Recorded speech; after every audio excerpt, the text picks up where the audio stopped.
Thank you very much, everyone, for joining us here today. My name's Danielle Griffin. I'm coming to you from FRRR as the Program Manager of the Community-Led Climate Solutions Grant Program.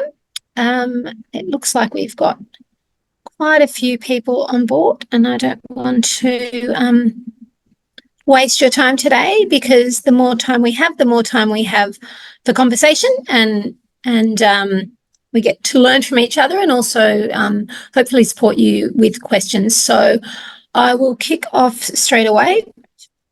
Okay, so as I said, my name's Danielle Griffin. I'm the Program Manager and Philanthropic Services Manager at the Foundation for Rural and Regional Renewal, and Jane Crane, who works with me, will also be presenting alongside me today.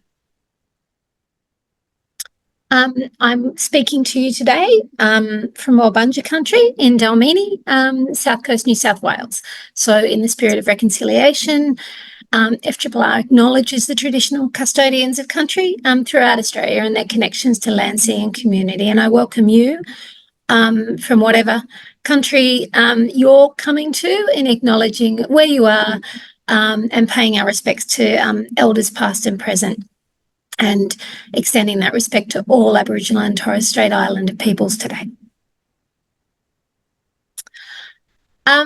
Today's agenda will give you a little bit of background on FRRR if you don't know much about us. Really what you're here for is the Community-Led Climate Solutions Grant Program. And so we'll run through a lot of the information that is actually in the guidelines, but sometimes it's good to hear it presented in this way, and particularly look at some case studies or project examples that can support you in identifying if those projects align to what you're thinking, and also prompt any questions. And then we'll also have a bit of a Grantseeker workshop with tips and tricks on applying for grants, and more time for questions at the end. Please put your questions in the chat as they come to you, and we will address them in the allotted times. We also will be sending you this presentation slide deck within 48 hours to everyone who's registered. So don't feel that you need to frantically write down notes from the actual slides. As I said, a little bit about the Foundation for Rural and Regional Renewal. We are the only national foundation that's focused on ensuring social and economic strength in remote, rural and regional areas of Australia. We are in our 25th year, and this is an organisation that was founded through an alignment with government and philanthropy, with that really central core idea of supporting rural, regional and remote communities through purposeful investment that can support their thriving and sustainability long term. And really, I suppose, looking at the particular challenges that face communities living in these areas, we are all about a vibrant, resilient and revitalised remote, rural and regional Australia. And we work from 4 really clear areas to actually achieve that. So, you know, we have a focus on people and understanding that we need to invest in the people in those communities to support them to have capacity and capability to drive prosperity. We're really cognizant of place and the context of where people live, and what's central to achieving equitable access to opportunity for every community, where it is, you know, what its unique features are. When we look at disaster resilience, we have also evolved our climate solutions portfolio alongside. So we really understand that these are the biggest threat to the sustainability and viability of FRRR Australia. And we also trust that the knowledge and intersections of people and place is actually where the solutions are. And so that's how we operate. So community-led climate solutions, this is grant round 3. So, you know, our big why and how we've created a grant program that's specifically looking to support these kinds of projects is that we know that there's a disproportionate impact through the effects of climate change, and also the associated energy and industry transitions that are happening in renewable energy zones across Australia, as well as, a trend in, communities looking at their own, requirements and desires to be cleaner and greener communities, and how do we actually support communities in transition, but also communities that want to transition themselves. We're really interested in the ideas that come from communities that can contribute to mitigating the risks and adaptation of life and livelihood. So really it is about that long-term sustainability, but also that bigger contribution to climate solutions.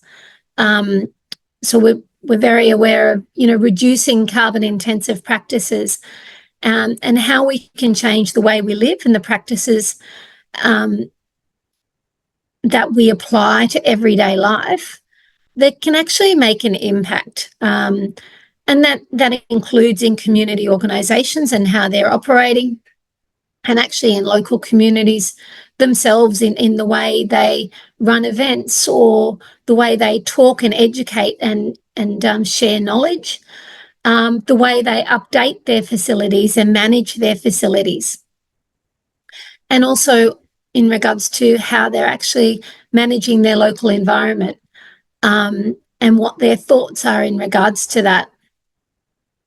What we really want to do is navigate transitions towards a vibrant and sustainable future. The program is collaboratively funded by donors. So we're really fortunate to be working with organisations and foundations that are truly interested and engaged and believe in this idea of community-led climate solutions and supporting, opportunities at the bottom up. Paul Ramsay Foundation is a large foundation, and Elders Insurance, an insurance group that is in rural and regional communities, and they are backed by the QBE Foundation. We also welcome a new partner this year, which is PNI Foundation, another organisation that's wanting to deliver tangible impact within communities across Australia. And one of our founding partners was Hand Heart Pocket.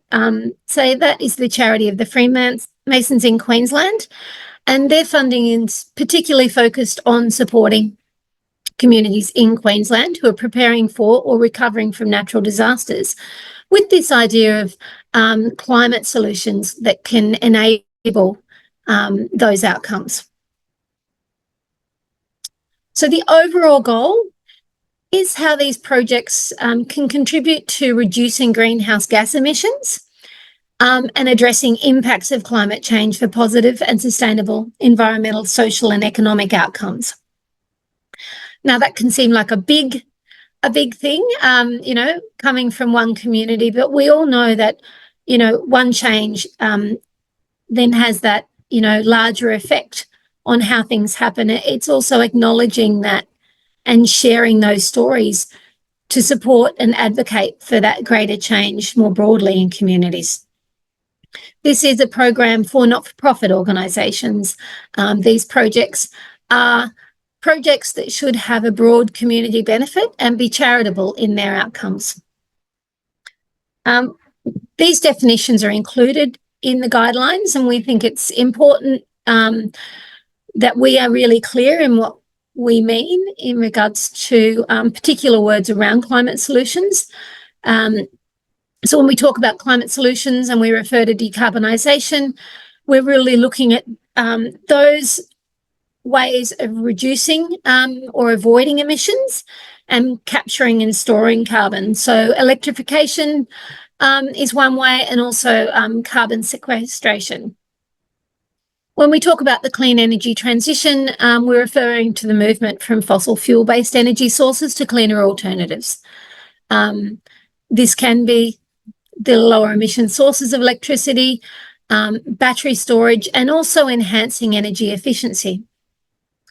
When we talk about adapting to climate change, we're looking at the adjustments that can be made in response to current or expected climate change, such as increasing temperatures, and the impacts on our seasonal variations that may include reduced water availability with a drier climate or increased heat. It involves strategies or projects to adapt to these changing conditions, and also protection of communities and resilience against extreme weather events. The circular economy is the idea that it's an economic system where raw materials, components and products maintain their quality and value for as long as possible. So instead of putting things into landfill, we're looking at products that can have a second life, be repurposed, reused, and come back into the cycle of production to minimise waste and promote sustainability. Regenerative practices typically apply to land management and sea management, and that's about practices that can restore and improve our ecosystem. Increasingly, we're seeing things like dung beetles featuring across the board with both climate resilience and drought practice, as well as environmental solutions. And when we talk about just transitions, and this is critical for this program, is ensuring that no one is left behind in the transition to low carbon and environmentally sustainable economies and societies.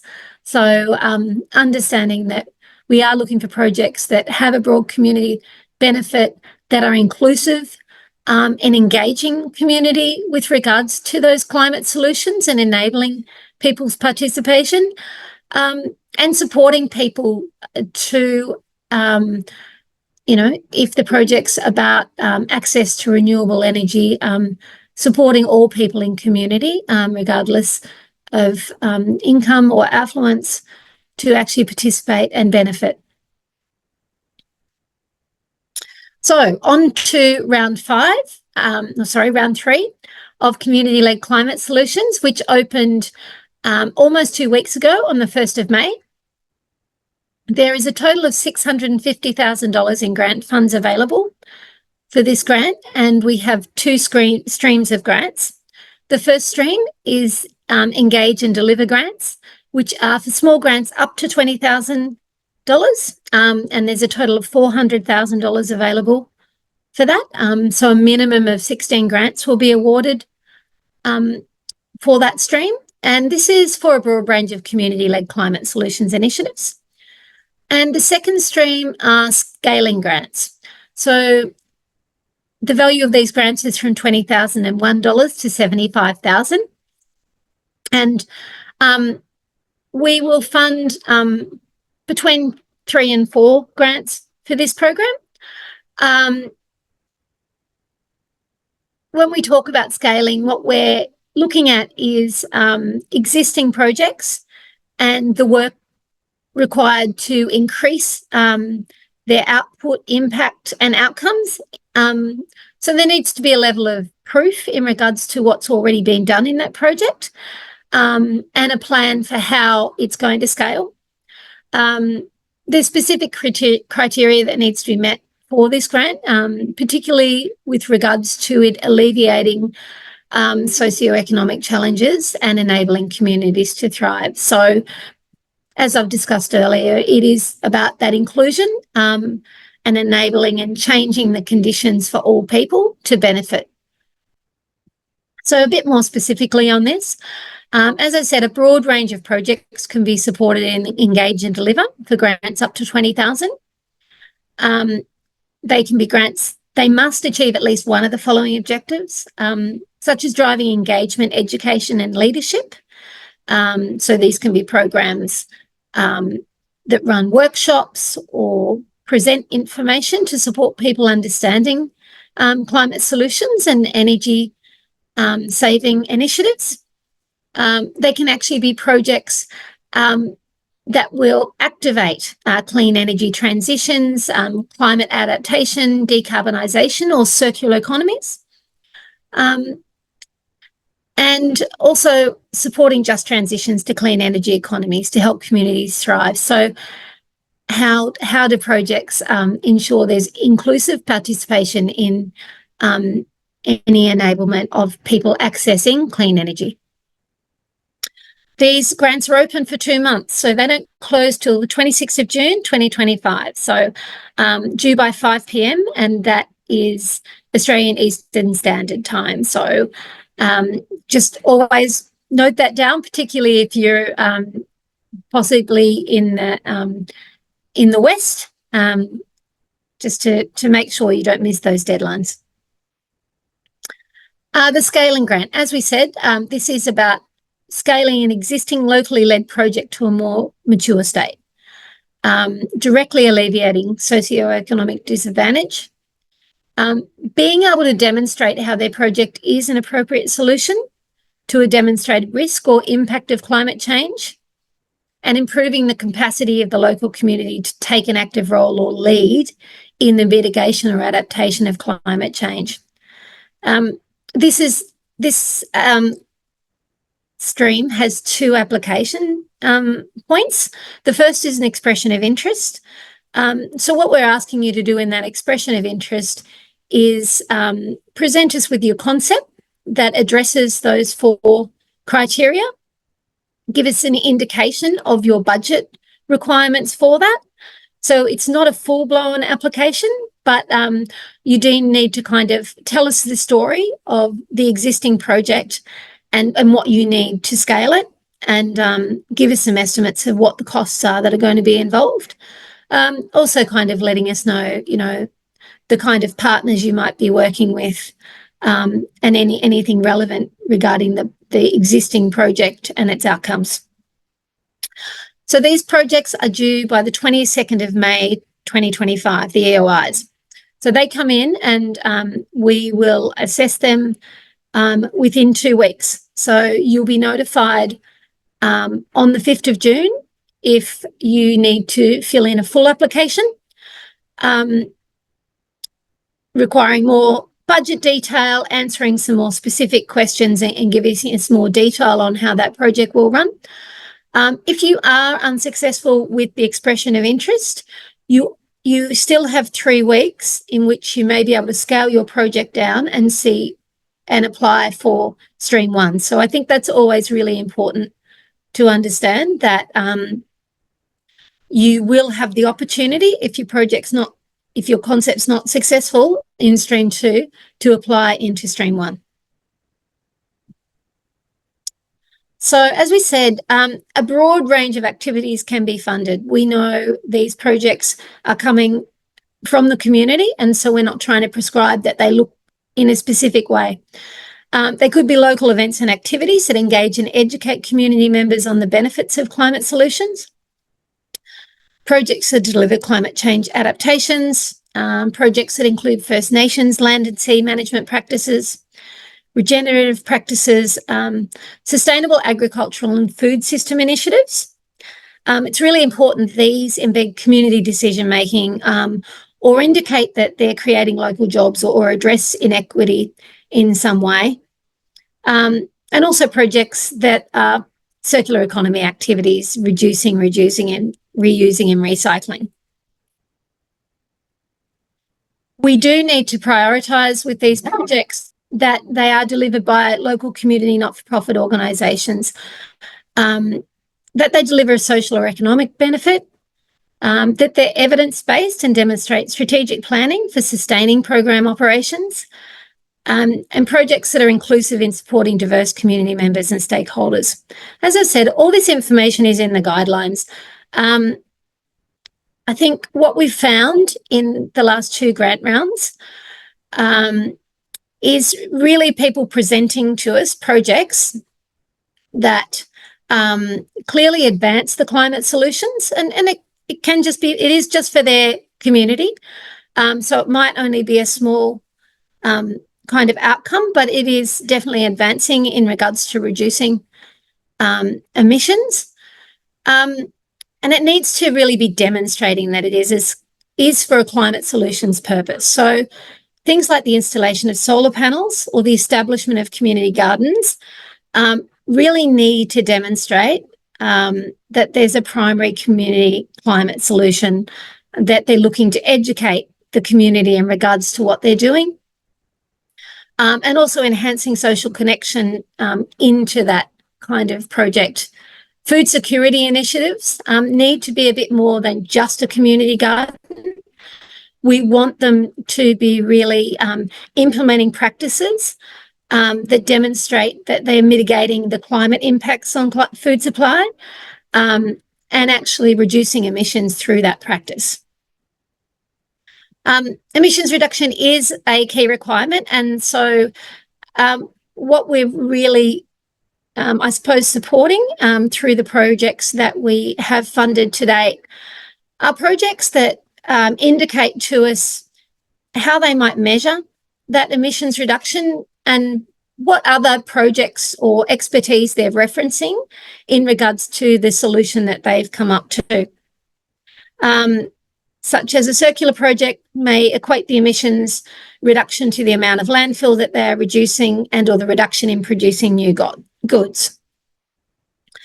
General environmental awareness will not be sufficient. We want to see that real education or engagement campaign that presents a really strong rationale and capability in engaging the audience and influencing behavioural change through that program and measuring.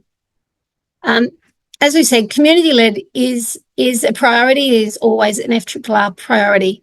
We're conscious that expertise can sometimes sit outside communities, and you may want to invite in organisations, and you will see that in some past projects that we have supported. What we need is, if these organisations are applying to do work in your community, that there are letters of support and really appropriate engagement that demonstrates that the people living in that community are invested and interested in participating in the project.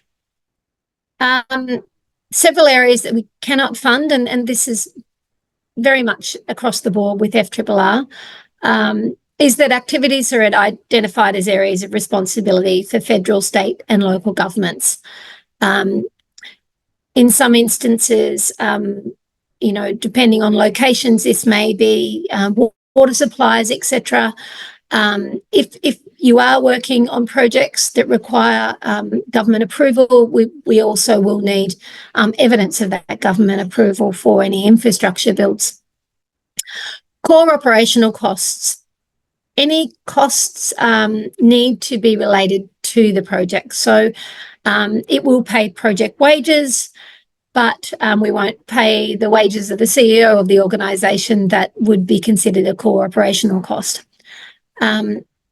Overseas travel and overseas projects are not funded through this, so it's not for researching a solution from overseas to bring it back to your community. If you are doing an engagement practice, any prizes, gifts, trophies or awards that you might want to do to engage in regards to that can't be funded through this project. We don't support political lobbying in regards to this. Please talk to us if you have advocacy that you're trying to do through your project to ensure that we can just differentiate between lobbying and advocacy to support your community. The benefits of the project need to be broad community benefit. They should not have a private business, a sole trader or private interests benefiting through this. Also, projects solely focused on animal welfare. We appreciate that the environment and supportive biodiverse environments can often include the welfare of native animals and flora and fauna, but that cannot be the sole focus. We need to understand how the benefit comes through to people living in the community. Also just noting that sport, recreation and social activities are not considered charitable activities under Australian law. So any sporting clubs that may be applying for a climate solution project need to demonstrate the broader benefit to community and how it is above and beyond the benefit to the sport.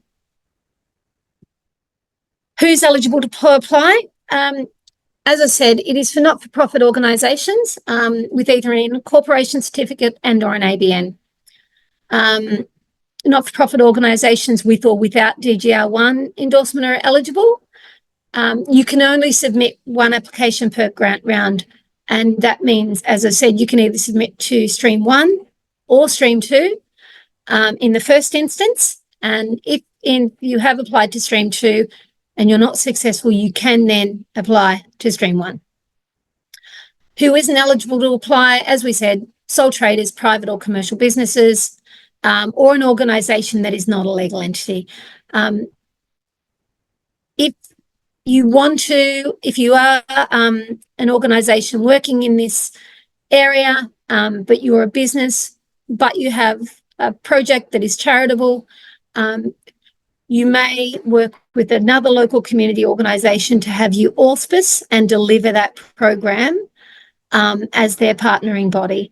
If you're doing that, you will need to engage with them, have a letter of support, and have them put the application forward on your behalf with you listed as the delivery organisation. Just with regards to ineligibility, this program does require people to provide us with 12 months of financial information as an attachment for final applications. If you're an organisation less than 12 months, there's information in the guidelines to kind of inform you on how you can supplant that information requirement. If you have any outstanding FRRR grant reports over the last 7 years, you need to have those completed and sent through to us before we will consider a new application. If you currently have an active grant, it won't affect your eligibility to apply for another grant through FRRR on this occasion. Please notice that we will be announcing these grants in September, and so the project needs to be occurring from late September to October 2026. So it needs to occur in that 12 months. If you're applying for a project that starts in August, that's considered retrospective. And also, if you're applying for a project that you've already started in January this year, we can't fund retrospectively. Please make sure you complete all the application and all the requirements, because incomplete applications are also deemed ineligible.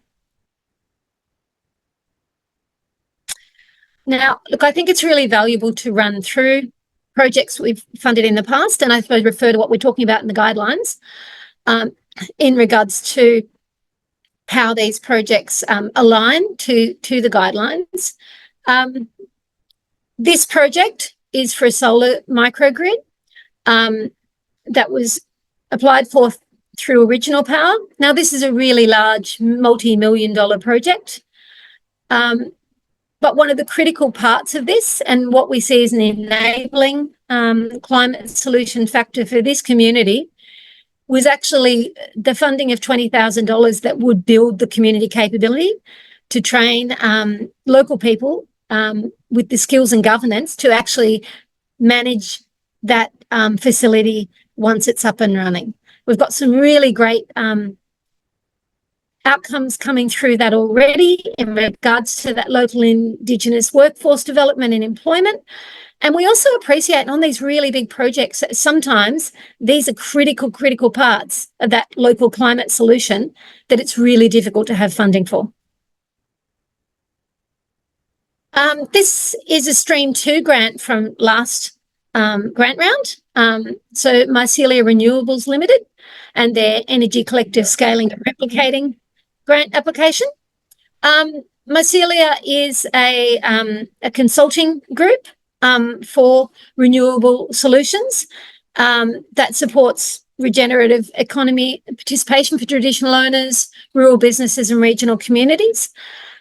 They have demonstrated in the past solutions that have included shared solar that ensures that both people renting and homeowners can actually participate in the benefits of renewable energy sources.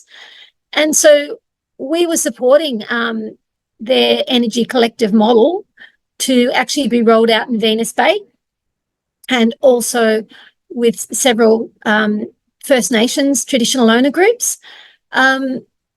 By providing them expertise in project planning and delivery for inclusive and accessible activities for a fair transition to renewable energy. So that includes both that energy collective of solar, renewable energy, and access for both renters and homeowners in that community, and also workshops that help people understand how they can operate their homes with greater energy efficiency, which is an example of decarbonisation.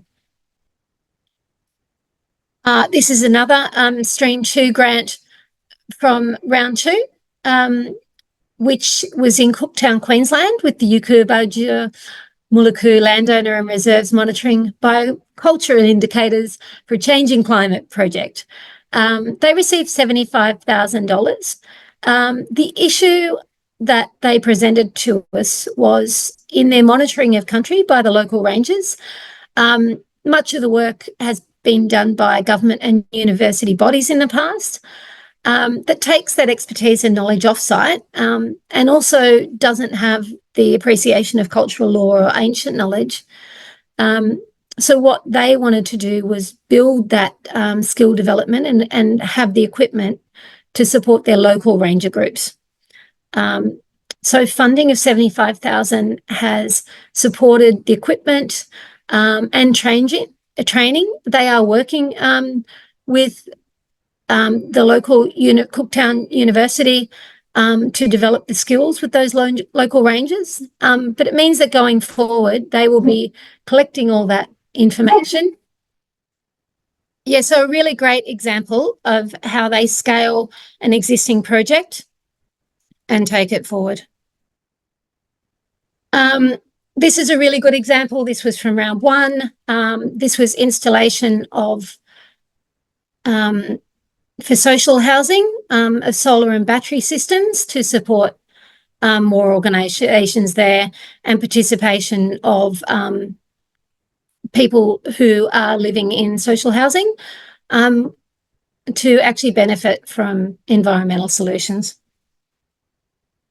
We've got several more there. I think it'll be good to let people go through them when they receive this presentation, because it really does demonstrate, as we see here, we've got Surfers for Climate.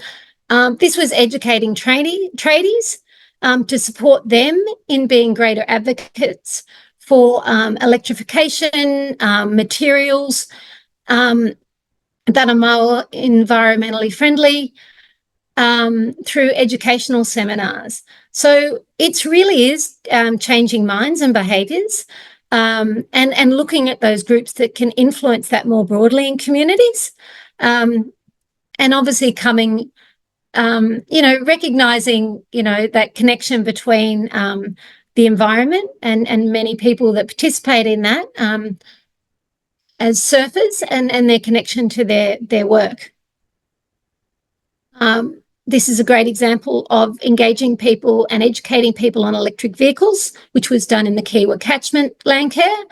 And there's great video available in regards to that. So a great outcome, providing a resource that's really locally based. And I think that's what's important. It's important to hear about these climate solutions from people living in rural and regional areas. Additionally, we have the Bendigo Sustainability Project. They did energy workshops many years ago, and this was funded through another one of our programs. And more recently, they had a sustainability event in Bendigo, which was large scale. And one of the big things that was really important with that was they engaged young people in actually being on the ground and being advocates and promoters of that event. And that's also where we see that broader engagement of community and how we support the next generation to actually participate, understand, and be advocates for this.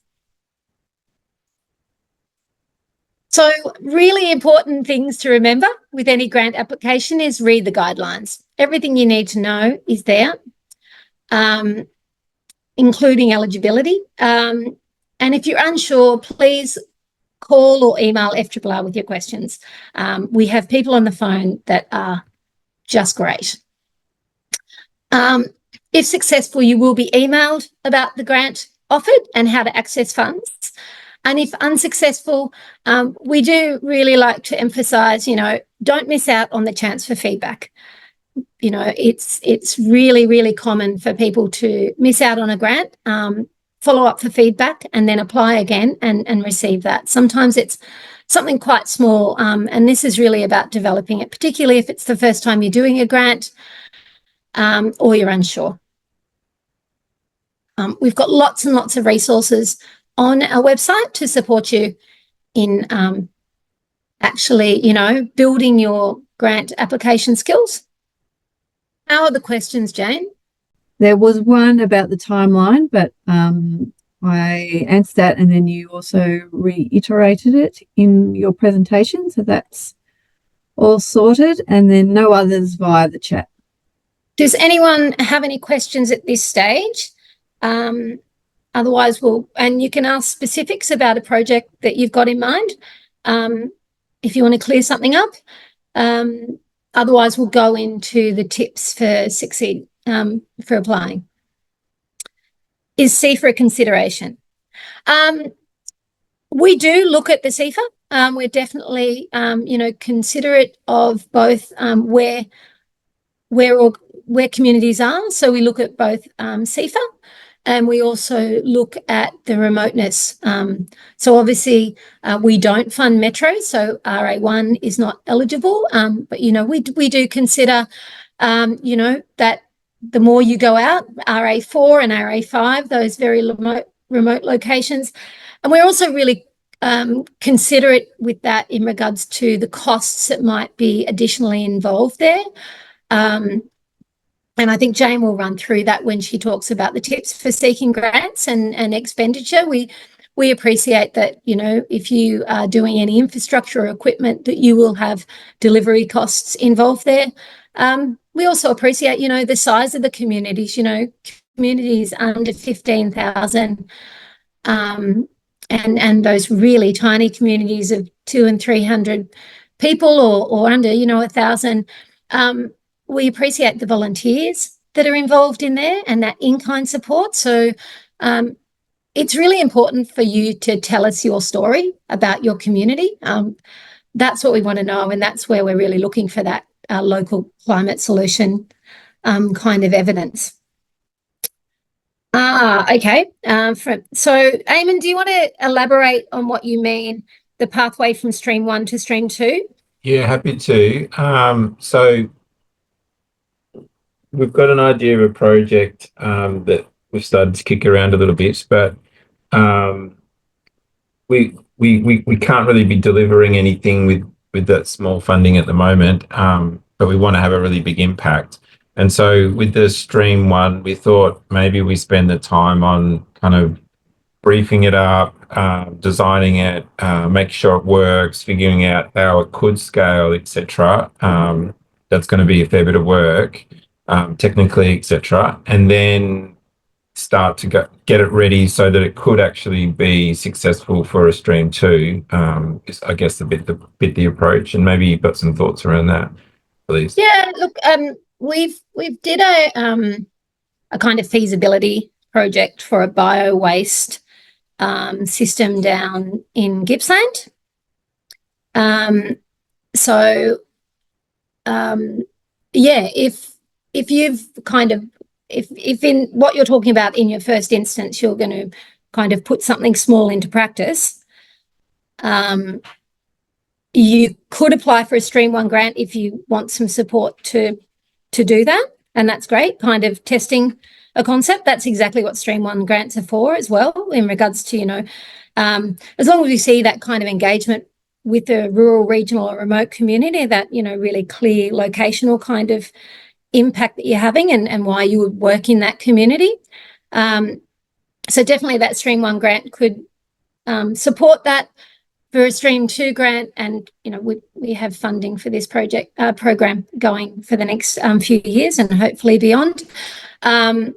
You could definitely come back and look at scaling that up in another round. Does that answer your question? Or Yeah, I think so. I just wonder whether or not, like, when we're starting to put together a bit of a project plan or what we want to do in Stream 1, maybe we need to understand Stream 2, because that's kind of our goal, that we can be able to scale it. Like, because the project is about, it is about a particular region at the moment, and there's meant to be quite a large impact, like 1,000 people or so, households.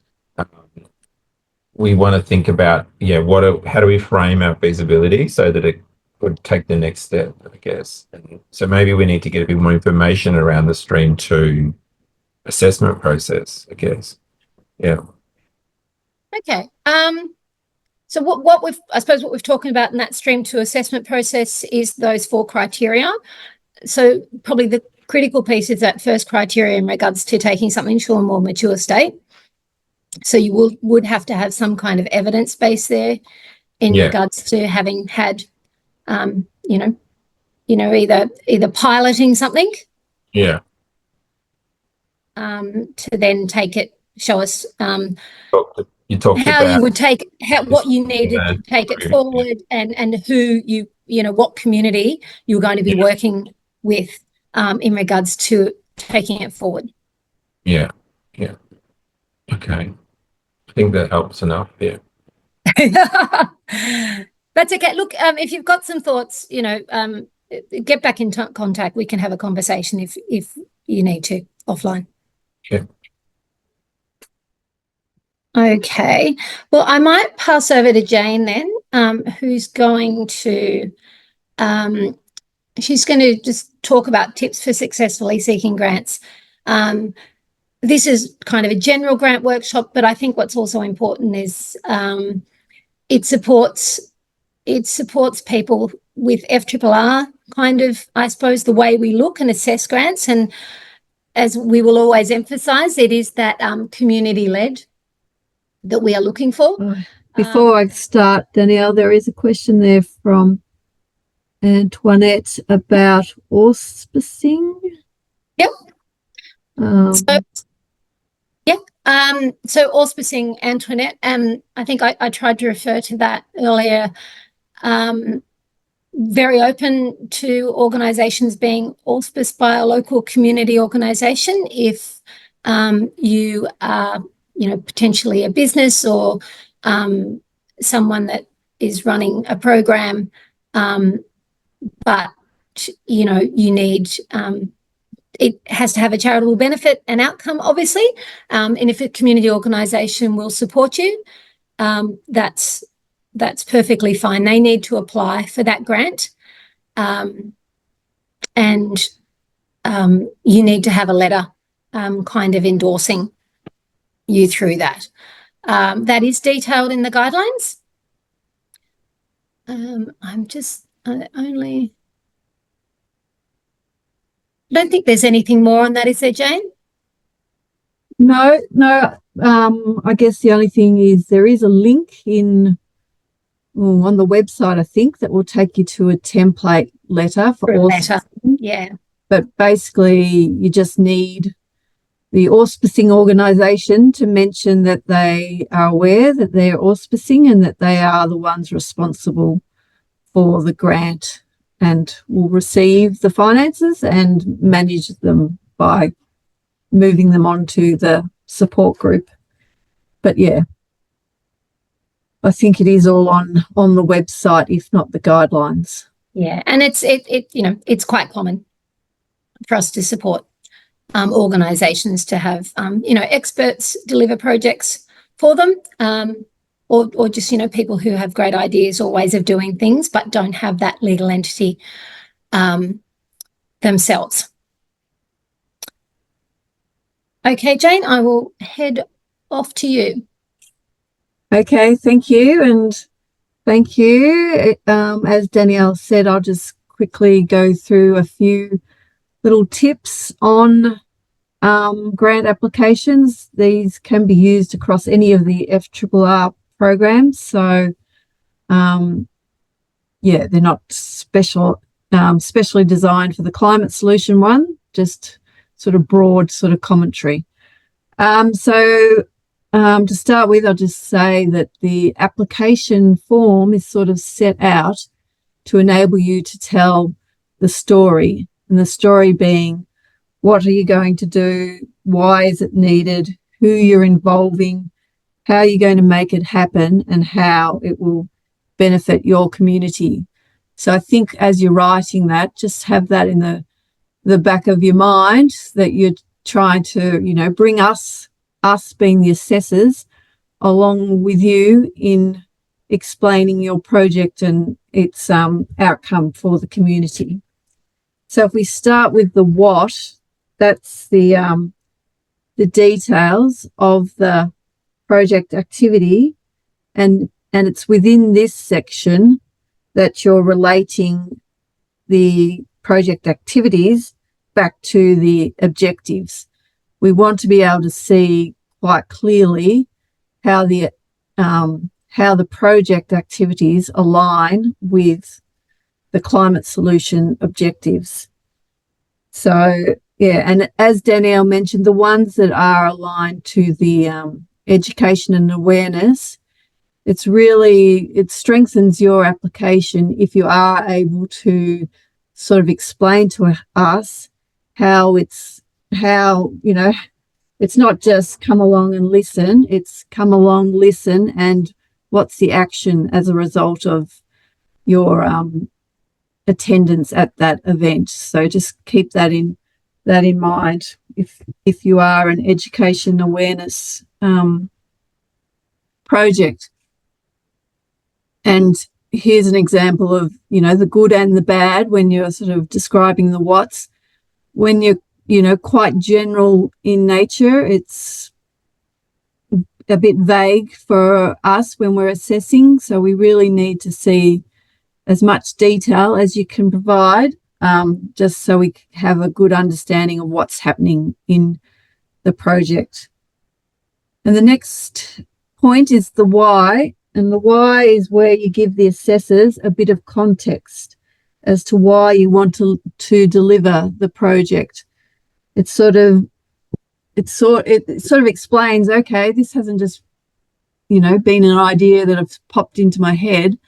It's the research behind it, what you've identified from the community you're, working with, the need in the community that you're hoping to address. And if you have specific data that you've taken into consideration in thinking about your project, either upload it in one of the upload spots or include the URL if it's available on a website, the URL that will take us to that information.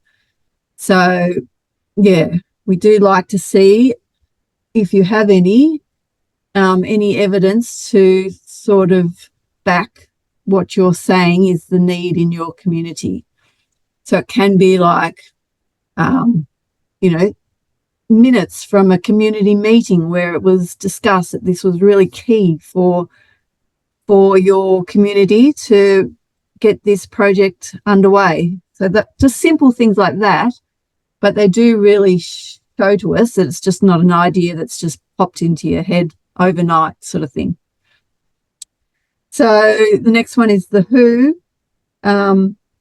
Obviously, with FRRR, the projects that support the broadest spread of community people and organisations, they're the ones that we, that get valued the most. So, it's important that you show to us who will benefit from the project.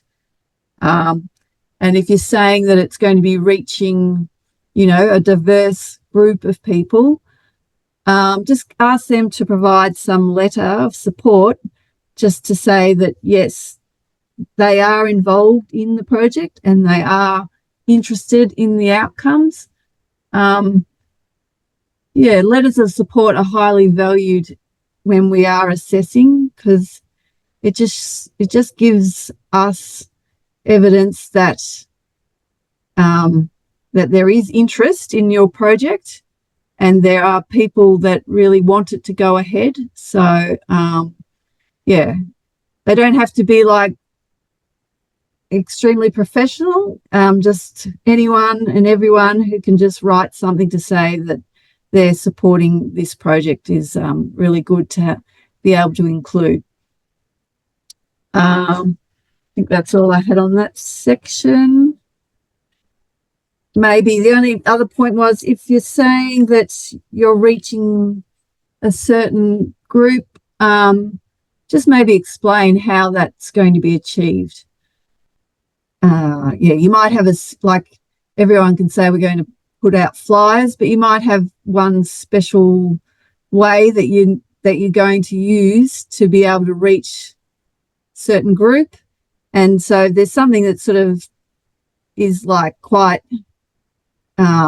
specific to your organisation in how you're doing things. Just make sure that you let us know about that. The next one's the when, where, and the hows. The when is just all about providing a timeline to us. There's a question there about, you know, how it's going to be staged. Some people just say it's going to happen from October to December. But if you're able to break down the different stages, it sort of shows us that you've really thought about how you're going to work your way through the different parts of the activities, and it just shows that you've really taken that into consideration. So it just shows that you're good sort of managers of projects. So that's sort of key, if you can sort of step that out for us. The where is pretty straightforward. You just list what location that it's going to happen in. Yeah, and these are examples of where, you know, you can be quite vague, but it's when you're able to provide more detail to the assessors that you're more likely to be recommended. And then with the how's both, how's it going to happen, but it's also about how it will benefit the community. So the outcomes of the project and what difference it's going to make for the community as a result of conducting this activity. So yeah, and also, as this slide suggests, just how much it will cost. The application requires quotes for any items greater than $500 or $1,000, can't remember off the top of my head. But these can be simple things like taking a screenshot off a website, and we don't need to see 3 to see that you've gone and sourced, you know, multiple quotes for one item, just one per cost. And yeah, they can be as simple as a photo from a website, or the contractor sending you a text to say this is how much it costs. So yeah, you can include those sorts of things in place of the quotes. And income, we do value co-contributions. So don't worry if this is a project that's part of a bigger project and you're wondering whether FRRR likes that sort of activity. We're quite happy to see other people are involved in the project, and you might just, you know, break up the FRRR grant application into a certain stage of the project or a certain element. So that's all fine. And we do have a spot to cost out if there's any voluntary contributions. We call that the in-kind. So that's just an estimate, and it's not meant to cause you grief in thinking up how much you're going to cost it. It's just an idea just to show that there will be voluntary contributions coming in. Some things that is possible, other things, if it's a contractor, it may not be possible. But yeah, if if you do expect that there will be some volunteer involvement, just cost that out. I think it's $45 an hour. Yeah, so once you've done all that, I know we start with the project summary at the start of our application, but it's probably easier to run through the what, where, when, why, how, and then come back to that project summary, because that section is really summarizing all those different components. So it's probably, well, if it was me doing the application, I'd probably want to provide the detail, and then after you've done that, come back to provide the summary. And yeah, so here's just, on the screen there was just some simple things just to keep in mind as you're writing. This is a really good template we find for writing the application. Jane, do you want to talk to it? Oh yeah, sorry, I didn't know whether you're answering that question from on the chat. So yes, so this is just making suggestions on writing the application. It's just to keep the language clear and simple. We sort of have the general understanding of climate solutions, and the manager and the lead certainly have more than me, but just keep it pretty straightforward and link to other sort of information when describing things. Avoid technical languages and acronyms. So if you're using them, just make sure you spell them out. That evidence to support claims, I think we've already discussed that. And yeah, facts, not opinions. So yeah, we do like to see things that support what you're stating in your application. So yeah, I think that's basically it. There's probably a next slide which also just shows you that as well as this program, there are other programs within FRRR that are constantly being opened. So keep an eye out for other programs. Sign up to our e-newsletter. So that's where we make everyone aware that what programs are opening at certain times. But I think that's about all for me, Danielle. And if there's anyone who has any further questions, just let us know. Yeah. Yes, I'm sorry. There are some technical difficulties today. I just answered the question in the chat with regards to quoting and the minimum requirements, and also, as Jane said, things like if it's equipment and that, we're happy with a Bunnings screenshot of your quotes or whatever. Additionally, if you're actually sometimes it can be difficult to get the costs for speakers or even trades or that kind of thing. If you're trying to put together a project and you're needing to provide all that information. We appreciate that. And so, but what we need to see is some rationale for the costs. Some of the biggest challenges we have is where people go, event costs and then say $20,000 and they haven't provided us with a breakdown of what those event costs are, or they've provided us with a few, or it's a project that's actually $100,000. And you're asking for $20,000 for that project. And so we are going, well, what are you actually asking for those funds for? So you need to be really specific on that too. As I said earlier, things like prizes or overseas travel, we can't fund that. So, you may have someone that's doing some research here and doing that, and we'd be going, well, we can't fund that. We can't fund that. We can't fund that. That's commercial. We could fund that, but they're not telling us what they want us to fund. So the idea is you say, right, this is a $100,000 project. We've got $10,000 of it is actually being supported by our volunteers. We've got another $40,000 coming from another grant that we've received, and we've got some sponsorship funding for the more commercial stuff of the event. We want $20,000 that'll support our project manager to actually engage with the young people and support their involvement in this project, or do something like that. So it's just really detailing that. And if you were talking about that with regards to a project manager who might do that job, you might say, we're going to employ them for 3 months and they're going to be working 10 hours a week, and that will be a cost of $50. And these are the kind of activities that they'll be doing. So I think one of the biggest things is don't leave us guessing.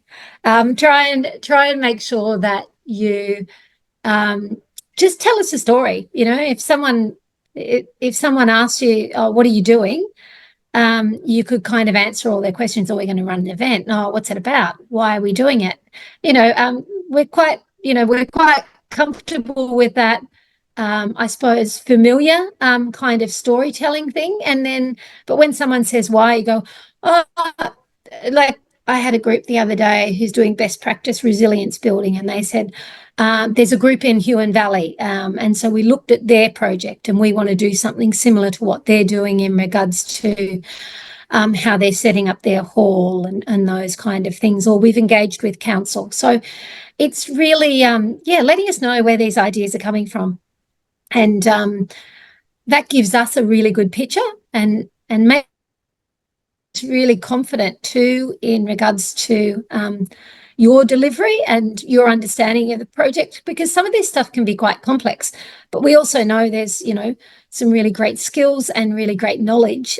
So letting us know that one of your volunteers is an ex-engineer or is even potentially, or you have a great accountant on board or just great tradespeople, that allows us to go, "Oh, okay, so that's why they've got all these volunteers doing the work. They've got this in-kind support so they can actually do kind of a significant project." The recording, which will be cleaned up a little bit, and also the presentation will come out to you. So, and if you've got questions, please send them in to us and we'll get in touch with you probably within 48 hours. If you've got any specifics on your project or you want to book in some time to talk about something more specific. We're really excited. Every time we run this grant round, we're really excited to see what people are doing in communities, and we want to support them in the best way to enact those great projects. So thanks very much, everyone, and have a wonderful rest of your day.